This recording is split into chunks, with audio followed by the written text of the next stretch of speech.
যে করগুলো পেয়েছিলেন সেখান থেকে যদি তিনি আমার দিদি যদি এই পশ্চিম বাংলার মুর্শিদাবাদের মধ্যে যদি একটা বিশ্ববিদ্যালয় তৈরি করবেন না। আমরা বারবার বলেছি ওয়াকাফের সম্পত্তি থেকে আপনি একটা আমাদেরকে মেডিকেল কলেজ তৈরি করে দিন, কিন্তু আমার দিদি করবেন না। কারণ তিনি জানেন যে এই জেলা পিছিয়ে পড়া মুসলমানদের জেলা, সুতরাং এখানকার ছেলেপিলেরা যদি বড় শিক্ষায় সুশিক্ষা উচ্চ শিক্ষায় শিক্ষিত হয় তারা চাকরি চাইবে, তাদের শিক্ষা নিলে তাদের মধ্যে চেতনা আসবে, চেতনা আসলে তাদের মনে প্রশ্ন আসবে, আর প্রশ্ন আমার দিদি মুখোমুখি হতে নারাজ।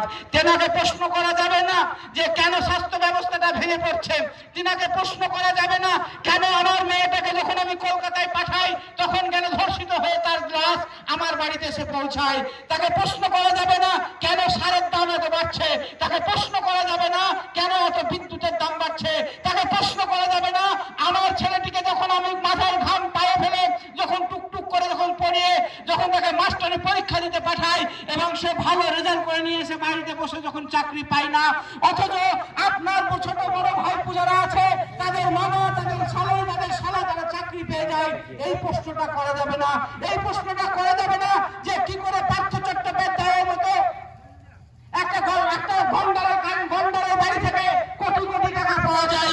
আবার প্রশ্ন করা যাবে না কি করে আমার ভাইপো আপনার ভাইপো পিসিমার ভাইপো কচি পাঠাই অভিষেক ব্যানার্জির অত বড় দালান হয়।